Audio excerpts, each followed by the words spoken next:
Yeah, hi everyone. This is Rusha Vora here from Silla. Thanks for taking time out to listen to, this 20-minute brief that Nilesh and everyone and the FMJPI group has asked us to, give. So thanks for inviting us to speak here, and I hope the 20-minute session or whatever I'm going to say is useful. So firstly, I want to just thank this whole group and forum that Nilesh and FMJPI have put together. It kind of puts all our industry stakeholders together, from clients and job seekers, current employees, and it's a great platform. And it helps. We use it a lot to recruit and as well, and spread awareness about what's going on in the space. So thanks to Nilesh and team for that. I'll make this session, as I said, short, brief, to the point, related to COVID, how we've dealt with COVID, and how we at Silla see, see businesses or see the FM industry, or the space evolving over the next 12 to 18 months post COVID. Um, I'll just quickly give you a brief background. I run a company called Silla that I started with my brother Sahil in 2010. I oversee the facilities management business. We've got three verticals. We have a facilities management vertical. We do a lot of interior contracting work, which is typically design build, but more focused on the contracting for offices, high-end homes, bungalows, etc., finishing of buildings, hotels, all of that. And we also have a project management and advisory piece, which typically does technical due diligence for funds investing in India. So we do their pre-investment diligence and post-investment reporting. So this is kind of three parts of our services business. We also have a small distress asset development arm now, where we have, opportunistically started developing two assets as development managers, and focused on the MMR, Mumbai Metro region. So that's the brief. I'll focus purely on FM. Starting off, high level industry impact, and I'll tell you how we've spent our time firefighting through this crisis over the last 90 to 100 days. And then I'll touch on some metrics that I think companies will need to look at, job seekers will need to look at. So I'll just go through that in that chronology.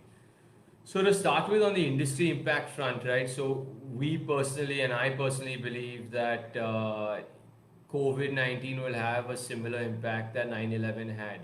9/11 had that impact on security. COVID-19 will have it on hygiene, health, cleanliness, etc. Right? So the long term impact will be similar. However, so there may be a tailwind in the long term for us as as FM. However, in the short run, I strongly feel that there's going to be a lot of pain, right? So until there's a vaccine found, office sizes are smaller, density, or they will get a lot more de-densified. However, the amount of people going to work is going to be a lot less, and that is going to cut down the size of the overall market size of this industry, at least for the next 12 to 18 months. Um, so that's one point. Second point is the pace of shift from unorganized to organized will now accelerate, right? So it will become harder and harder for players that are non-compliant, smaller, and not following the rules, or working on payment and credit terms that were already stretched to survive. So I think that shift will now start becoming a lot faster. Given the crunch with cash, we will start seeing a little more consolidation. It is still a very unorganized space in general, but we will see the shift move faster. Third point that I want to highlight is on gross margins and cash flows. It's pretty obvious. Everyone knows that cash flows are stretched because your clients and everyone else is going to have a tough time paying you on. But we also will see, I think, a long term change on in the typical gross margin that our FM companies operate at. So I think this will correct downwards by 2%. Obviously, there's a short-term impact. People are trying to get more business. Clients are trying to cut costs. But what typically happens is once costs are cut and margins are reduced, even when stuff becomes okay and the world is a better place and the economy starts reviving, we will probably not see an increase in margin again, right? So I think businesses have got to adjust for cash flows, adjust for OPEX, which are operating expenses, to mentally make a shift that, listen, we're going to make 2% less than what we were making. How do we realign our strategy going forward? And this is, in my opinion, a long run thing. It's not a short run thing. I might be wrong. Fourth point that I think will happen with the industry is the service basket will evolve, right? We might start seeing a lot more, people are going to expect a lot more productivity, and given less people, more place to cover, given the cost implications and the whole emphasis on hygiene, right? So we're going to see a service basket evolving. People are going to expect to use a lot more tech. A cleaner might be asked to do 2 or 3 or 4 more things than they usually did, and an engineer might have to do more things than they did. An electrician might have to even chip in with cleaning. You never know what's going to be required, but I think overall the service basket will become more holistic, less specific to cleaning or engineering or just whatever other front desk, help desk. I think people are going to have to start multitasking because and increase productivity. So I think that's going to be a change. Companies will need to start thinking of providing services that they did not. Let's say when we were doing cleaning, we would first say we're only focusing on cleaning. We're not going to help with moving, right? Unloading, loading, moving, all of that. Now we're going to have no choice. We're going to have to do that and help because we're going to have to add value to the client. So we're going to have to stretch that extra bit that we typically didn't do pre-COVID. Last point is related to the job market, and I know there are a lot of people on this group that come here for recruiting, right? And I'm not going to be I'm going to be brutally honest. It's going to be a very, very tough job market for the next 12 to 18 months in FM. We typically interviewed, and some candidates are very, very good and bright and promising, but when we typically interviewed, we would be asked to give ask for an appraisal of 20%, 30%. Right now, if you have a job, stick to it. Make sure you're working really, really hard. Make sure you're making a case to either your employer if you're an operating staff, or if you're site staff, to your employer plus your client, that, listen, I really am needed and I am actually providing some value to this site, right? So I think it's going to be a very hard 12 to 18 months. Short run, medium term impact for the FM business is going to be fairly severe. In the long run, however, when we take a 3,000 foot macro view on this, as I said in my first point, hygiene is going to have an impact that security had, right, post 2001. That means we will probably see in the long run people starting to take FM more seriously. So in 12 to 18 months, I think the job market will improve. I think our businesses will look different, but the way we service sites, etc., will change. So I think it's going to be 12 to 18 months of pain. Please be prepared to take on jobs that you did not take on. Look even outside the FM market, or if you are an engineer, look at HVAC. You want to do X, try and do Y. If you were you're doing work in in cleaning, for example, pest control services has done well, and I think that's the need of the hour today. Maybe you want to switch over to that side. So you're probably going to have to think of ways, if at all you don't have a gig right now or a job right now, you probably want to think of things to do outside of your regular what you like to do, because everyone's going to have to get out of their comfort zone now. So that's kind of my take on FM, on the kind of overall macro view on how the market will play out. Again, this is just my view. We may be completely wrong. I hope we're completely wrong, and stuff things starts to improve faster than 12 to 18 months. But I just think that we are still in the beginning of this, and until there's a vaccine coming out, there's nothing that's going to change. I'll now come to my second part of this 20-25 minute discussion, which is based on how we dealt with COVID-19. Right, we're also young entrepreneurs. It's a 10-year-old company. We have about 6,500 people to take care of, right, as employees of ours, and how do we do that is something that feeding so many people and paying so many people, we felt that's a responsibility we really had to take when COVID hit us, right? So the first thing we did was, first I would say, of the 90-day period, the first 45 days was crisis management, right? So number one, trying to assess how much business we've lost, how much gross margin or how much profitability from the sites we've lost, really deep dive into our operating costs. What are our costs? What are our travel costs, budgets, everything? Break it down we got very granular, right? Way more granular than we would ever get. And then we realized that, listen, we'll have three cases, right? We made three cases. We made a case A, case B, case C. And case A means best case scenario. There will be 1 or 2 months of pain. We will not be that badly hit. And let's assess that. And these cases we would assess from time to time, every 5 to 7 days over this 45-50 day period. Case B was slightly worse, right? Case B was where the situation would be bad for 6 to 9 months, which would mean we would have to take X number of steps. That means cut salaries to some extent and maybe have 1 or 2, 3 job cuts wherever we could. We tried to avoid it, but have some cuts on places that are really non-core, right? We were experimenting with a couple of business strategies within that. We've cut off all the experiments, stuck to the core. Case C was worst case scenario, which is actually where our interior contracting business fell in, because that business has been impacted severely over the past 3 months.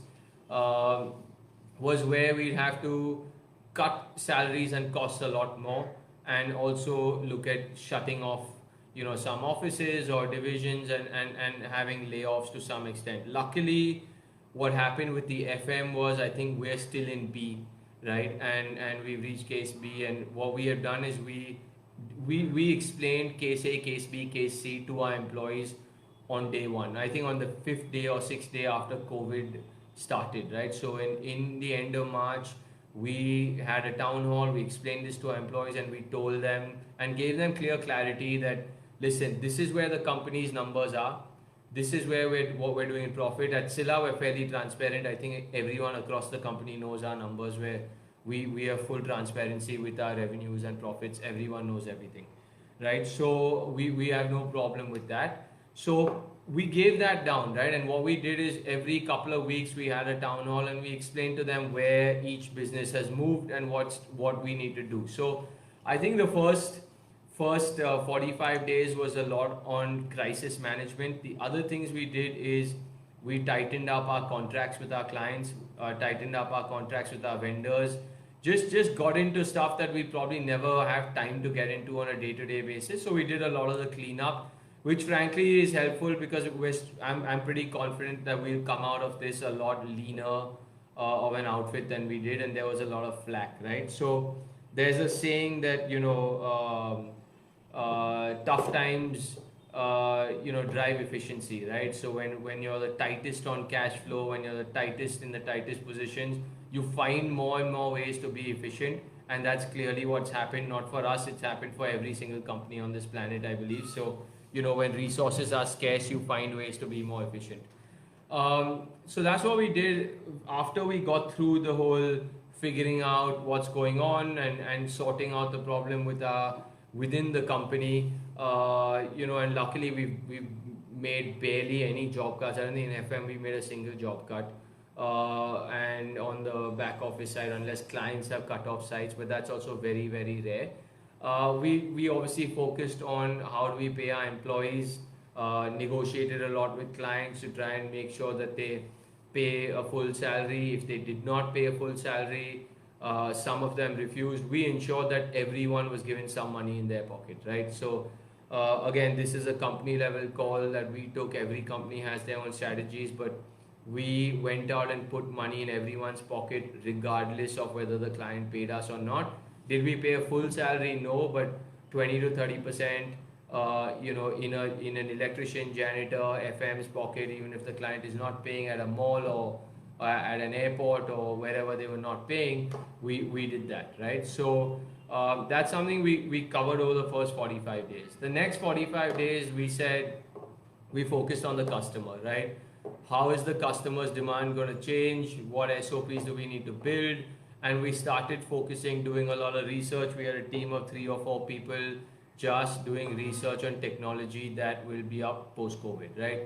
We, from everyone from cafeteria vendors to machine operators to everyone, that's what we did. And we urged all our employees, FMs, everyone to do the same. So that's kind of what's happened. And now, I think, come June, July, Hyderabad, Bangalore, the south has opened up a lot more, and we will now be in rebuilding mode. We've obviously been hit.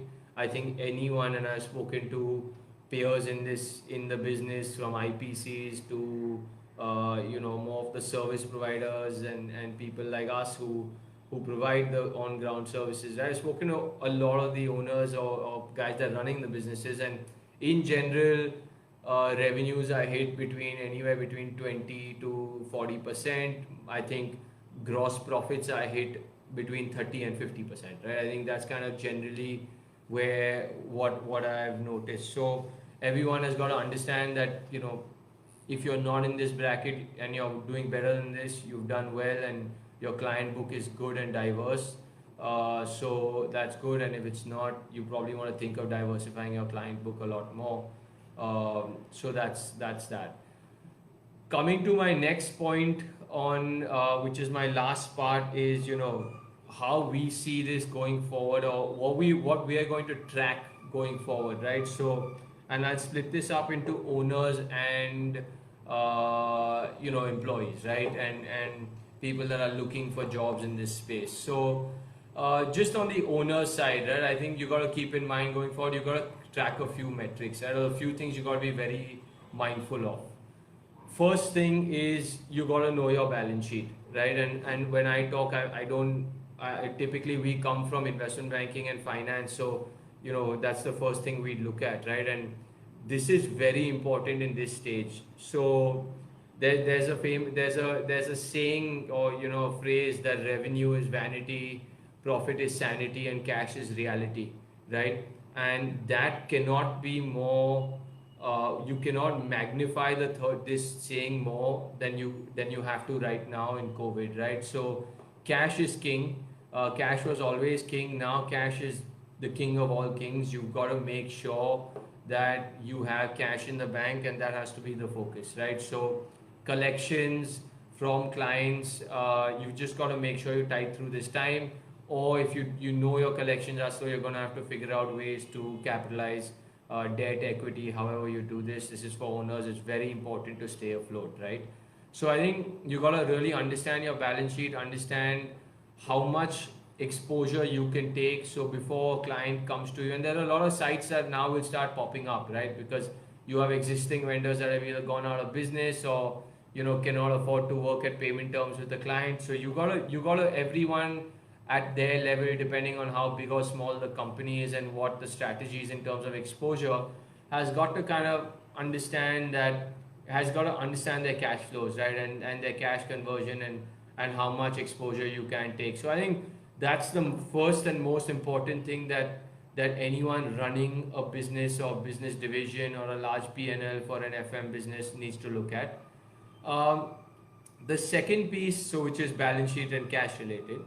The second piece that is very important, which everyone I would put number 2 on my list, is margins, right? You want to now start looking at clients. So go through your clients and go through and understand that every client, this is how much money we're making.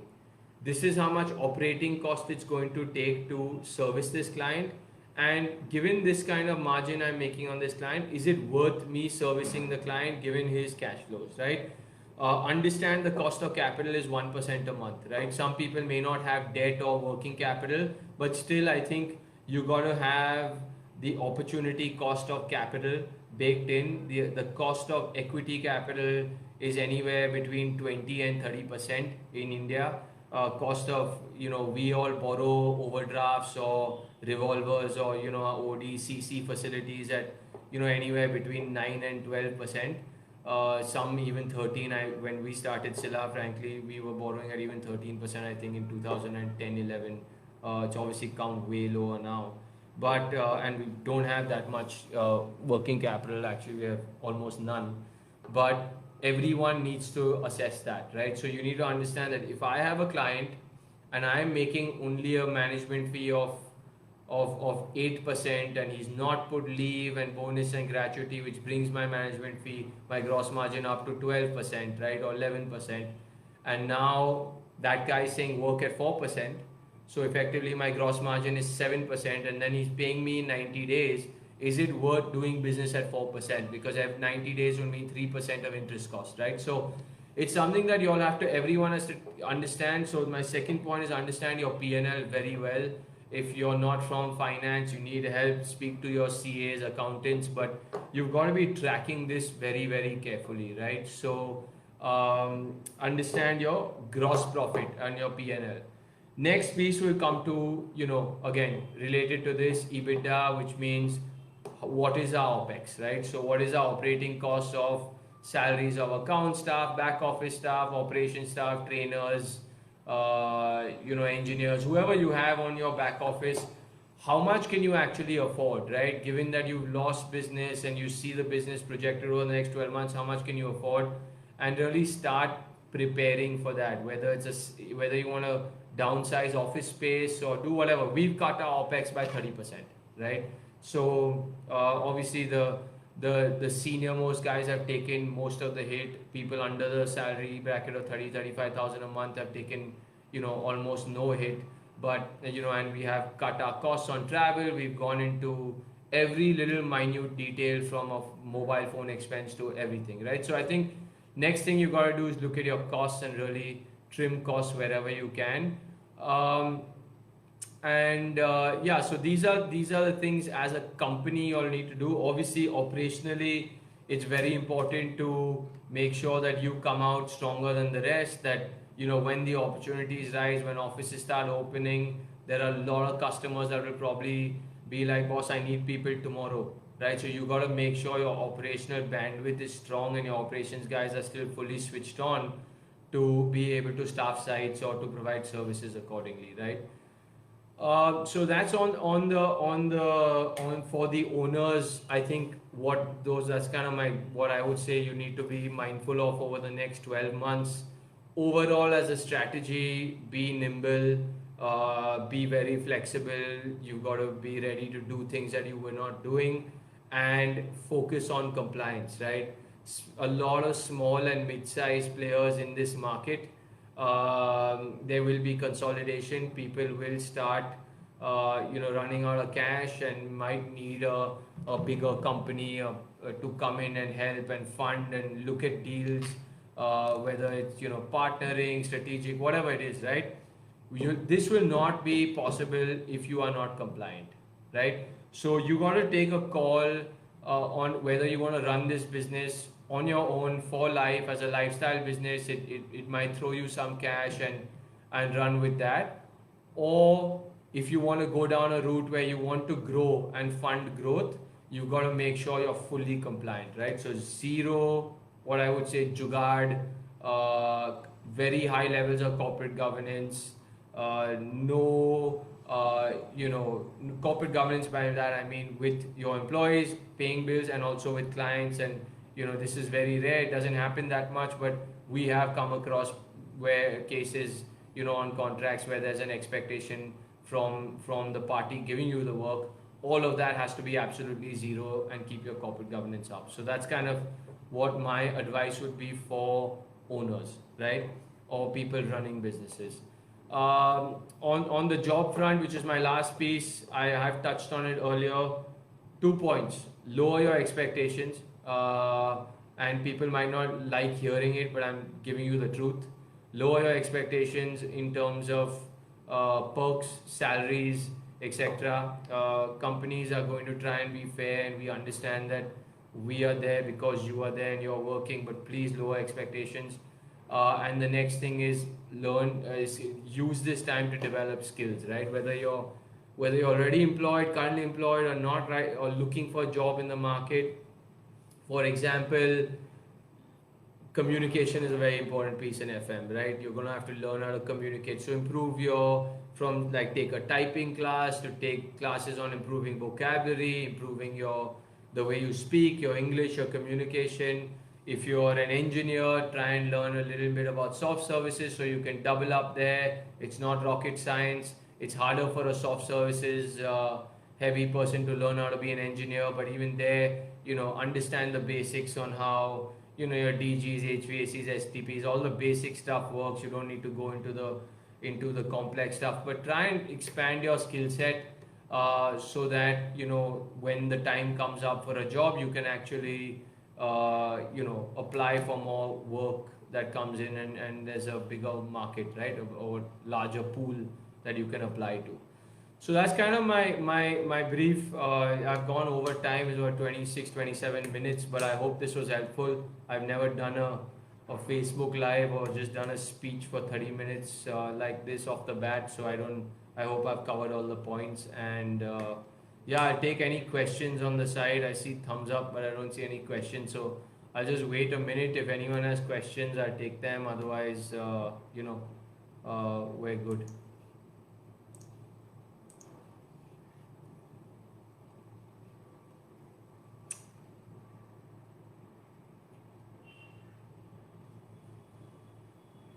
So I'll just wait 10 seconds. So I don't think I don't know if people actually watch this video later or now. So I'll sign off. Thanks to Nilesh and the whole team there, and good luck. Let's hope our industry turns around, and let's hope everything turns around pretty soon.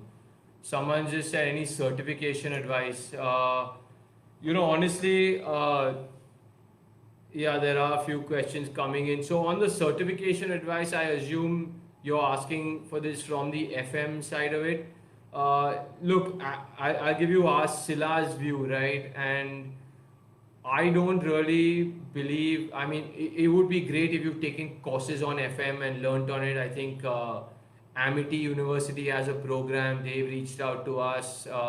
NICMAR, if you're from contracting, etc., not be a bad school to go to if you want to look at project management or you're an engineer. And NMIMS has a program, Flame has a program. So look, specific certification in this space, I don't think there are mature or certifications that are yet that we have really, personally, we've not really looked at certifications when we're hiring, right? It would definitely help. So if you're doing nothing and you want to go out and get a certification, I'm all for education. I'm one of those guys that's gone and got an MBA as well. So get certified. However, is it a deal breaker for us as a company? Not at all. We would look at what you've done, how many jobs you've skipped in your life, what your expectations are, how smart you are, how keen you are, and how keen you are to work, right? So for us, it's more a culture fit than certification. So that I hope that answers. Someone else has a question on where do you see the FM industry in the next 2 years, right? 2-3 years. I said it before, right? I said paint for the next 18 months, guaranteed. There will be a shift in the way the industry operates. Paint for 12 to 18 months. Companies in our space will come back to, I think, our old levels we are hoping by April 21. So FY 2021 is a write-off for us. We're basically just going to be stagnant in our opinion, be where we were this March. And pain for the next 18 months, and then I think there will be an uptick, right? So I think long run there are tailwinds, but in the short run there are headwinds.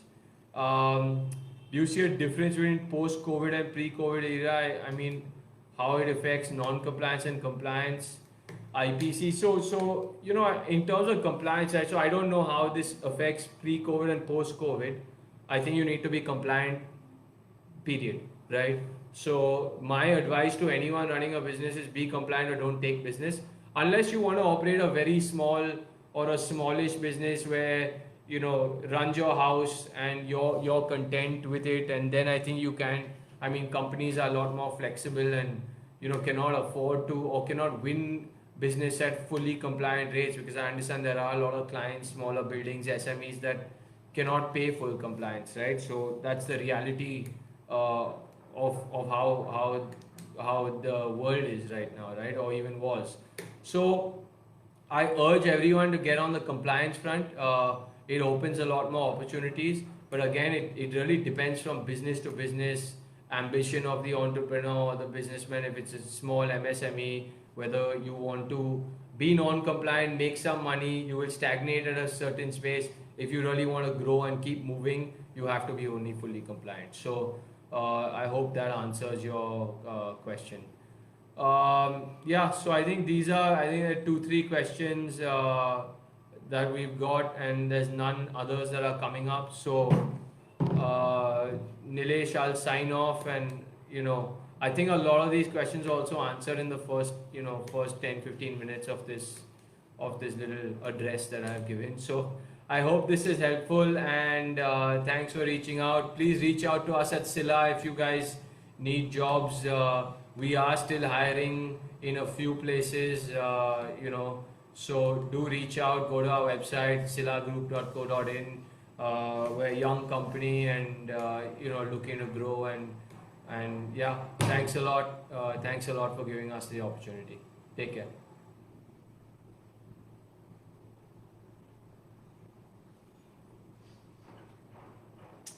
So I'll sign off. Thanks.